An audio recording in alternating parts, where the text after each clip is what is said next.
Le raisonnement autour de notre débat ici est sous 3 axes.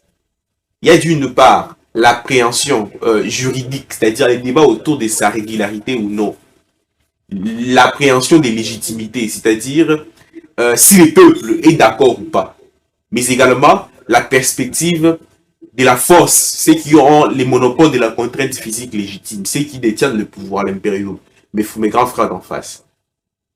Mais en réalité, les patrons dans tout ça, d'abord, c'est le peuple qui n'est pas avec eux.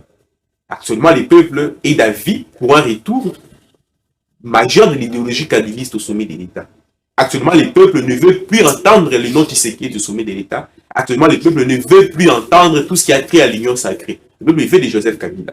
Au niveau de l'axe juridique, plusieurs juristes sont passés sur les médias pour dire que cette loi démontrée pertinemment serait impropre à la consommation. Voilà pourquoi la Cour constitutionnelle est passée même par la réserve interprétative pour cacher, passez-moi l'immoralité, la nudité de cette loi. Vous voyez un peu? Donc dans cette logique, des axes sont déjà tombés, il reste l'axe, n'est-ce pas, de la violence. Et l'acte de la violence aura l'obstacle de l'article 64 alinéa 1er de la Constitution. Voyez-vous, il y a une coalition qui est née, qui nous a déçus, pas de problème. De l'autre côté, il y a la coalition 64 qui reste à déçu le peuple congolais majoritairement. Et de l'autre côté, il y a nos frères qui usent de la résistance à l'est du pays, les Corneilles, Nangue et les autres, pour faire échec par leur manière qui est sanctionnée par la loi actuelle qu'on appelle la rébellion.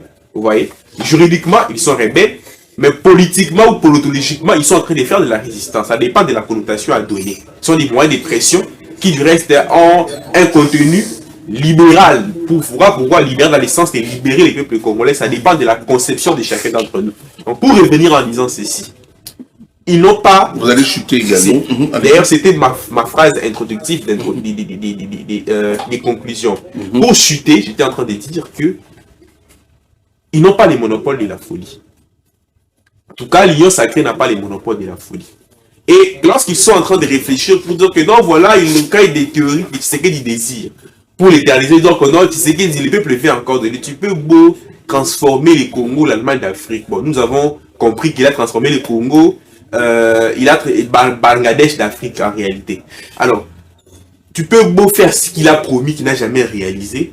Tant que tu as expiré tes mandats, tu dois partir. Mais puisqu'ils veulent créer ces théories, nous aussi, on a des plumes pour écrire. Voilà pourquoi j'ai écrit les mandats implicites sur la restauration de l'État.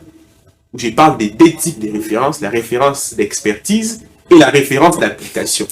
La référence d'expertise qui est consultative, c'est-à-dire on se réfère au président fondateur dans les contextes actuels, les sénateurs à vie pour les données politiques qu'il a. Et il y a la référence